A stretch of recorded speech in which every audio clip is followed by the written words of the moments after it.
Hozir sizlar bilan nishabliklarda, balandliklarda o'tish tartibini ko'rib chiqamiz. 128-band bo'yicha quyidagi ko'rib turgan yo'l belgimiz nishablik degan belgi hisoblanib, bu joyda transport vosita o'tish tartibi tepadan tushayotgan transport yo'l berish kerak. Pastdan chiqayotgan imtiyozga ega. Bunga sabab inersiya kuchi, massasi transport vositasini orqaga tortib ketishi mumkin. Ya'ni transport vositasi to'xtagandan keyin tepaga chiqa olmay qolishi mumkin. Shuning uchun tepa tomon, ya'ni balandlikka harakatlanayotgan transport vositasi imtiyozga ega, pastlikka tushayotgan yo'l berish kerak.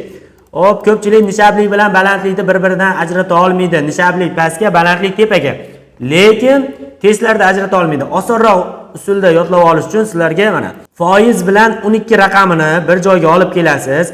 Agarda raqamdan foiz pastda bo'lsa, siz pastga tushyapsiz degani mana. Pastlikka harakat qilyapsiz. 12 dan, ya'ni raqamdan foiz tepadanmi? Hozir demak siz tepaga chiqyapsiz degani mana. Savol: agar tegishli belgilari bilan qiyalikka 100 mil kelganda transport vosita o'tib ketish qiyin bo'lsa, kim yo'l berish kerak desa, balandlikka harakatlanayotgan transport vositaga yo'l berishingiz kerak. Yo'l berish zarur. Balandlikka harakatlanayotgan transport vositaga yo'l berish kerak. Mana quyidagicha ko'k avtomobil birinchi o'tishi kerak. Tepadan tushayotgan sariq yo'l berish kerak. Sabab tepaga chiqayotganda orqaga to'xtasa, orqaga ketib qolish ehtimoli yuqori bo'ladi. Mana ushbu belgi nimani bildiradi? Foiz tepada turibdimi? Demak, balandlikka chiqyapsiz. Yana bir savol.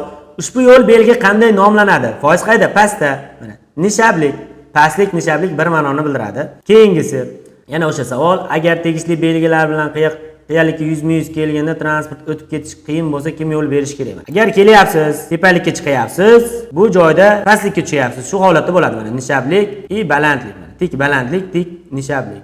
Quyidagi holatda bo'ladi. Buni izohlari mana. Izohlarni ham bemalol rasmga olib foydalansangiz bo'ladi. Hop, keyingi holatda ko'pchilik mana qaysi transport haydovchi yo'l berish kerak desa, mana avtobus yo'l berish kerak. Yo'q, hatto avtobus birinchi o'tadi, bunga sabab balandlikka chiqib ketyapti mana. Balandlikka chiqayotgan imtiyozga ega. Qaysi transport haydovchi yo'l berish kerak? Yuk avtomobil haydovchi yo'l berish kerak. Qaysi transport haydovchi yo'l berishi kerak? Ko'pchilik adashib, qaysi transport haydovchi yo'l berish kerak desa, bu vaziyatda yuk avtomobil haydovchi yo'l berish kerak degan javob to'g'ri chiqadi. Lekin qaysi transport haydovchi yo'l berish kerak desa, bu joyda yuk avtomobil yo'l berish kerak, sabab avtobus tepalikka, ya'ni balandlikka harakatlanyapti. Endi bu joyda o'tish tartibi esa boshqa mana. Qaysi transport haydovchi birinchi navbatda harakatlanish kerak? Bu joyda ko'rib turibsiz, hech qanday balandlik yoki pastlik yo'q. Bu imtiyoz belgilari bilan o'tish tartibi belgilangan.